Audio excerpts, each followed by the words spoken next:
ભાજપ સરકાર પર સંત સમાજ અને જગતગુરુ શંકરાચાર્ય શ્રી અવિમુક્તેશ્વરાનંદ સરસ્વતી મહારાજ પર પ્રયાગરાજમાં હુમલો કરવાનો આરોપ મૂકવામાં આવ્યો છે। આમ આદમી પાર્ટીએ આ કૃત્યને વિશ્વના તમામ હિન્દુઓની આસ્થા પર હુમલો જાહેર કરીને તેનો સખત વિરોધ કર્યો છે।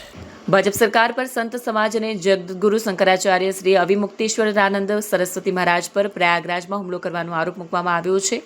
આમ આદમી પાર્ટીએ આ કૃત્યને વિશ્વના તમામ હિન્દુઓની આસ્થા પર હુમલો જાહેર કરીને તેનો સખત વિરોધ કર્યો છે। આ ઘટના ગૌરક્ષા અને સંબંધિત કાયદા માટે ચાલતા લાંબા સમયના આંદોલનના સંદર્ભમાં બની છે। જ્યોતિષપીઠના શંકરાચાર્ય શ્રી અવિમુક્તેશ્વરાનંદ મહારાજને ગાય માતાની રક્ષા માટેના તેમના આંદોલનને લીધે ભાજપ સરકાર માટે આંખમાં કણા સમાન બની ગયા છે તેવો આક્ષેપ કરવામાં આવ્યો છે। પક્ષના અધિકારીઓએ જણાવ્યું કે સનાતન ધર્મના ગૌરવ તરીકે ઓળખાતા શંકરાચાર્ય મહારાજ પરનો આ હુમલો અસહ્ય છે અને તેનો પૂરજોશ વિરોધ થશે।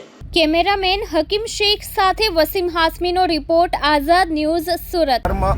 હિન્દુ ધર્મ ભારતીય સંસ્કૃતિના પરમ આદરણીય સંત જ્યોતિષપીઠના શંકરાચાર્ય શ્રી અવિમુક્તેશ્વરાનંદ મહારાજ જે રીતે ભાજપ સરકારને વારંવાર અપીલ કરતા આવ્યા છે કે ગૌવંશ હત્યા ઉપર પ્રતિબંધ મૂકવામાં આવે, એવો કાયદો બનાવવામાં આવે અને ગૌમાંસ વેચાતું બંધ થાય એના ઉપર પ્રતિબંધ મૂકવામાં આવે, આવી વારંવાર અપીલ સરકારને કરી, એના માટેના કાર્યક્રમો કર્યા।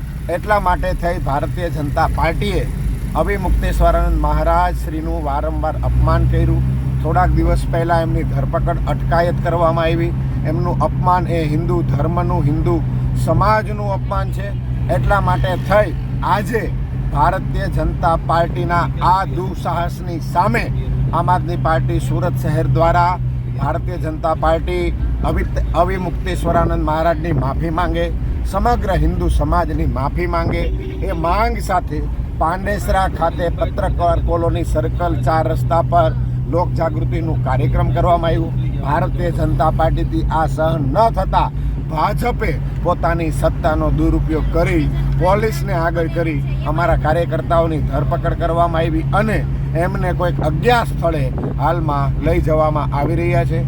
અમારી માંગ છે કે શંકરાચાર્ય શ્રી અવિમુક્તેશ્વરાનંદ મહારાજની માફી જ્યાં સુધી ભાજપ નહીં માંગે, હિન્દુ સમાજની માફી જ્યાં સુધી ભાજપ નહીં માંગે, ત્યાં સુધી આ લડાઈ ચાલુ રહેશે। જય શ્રી રામ।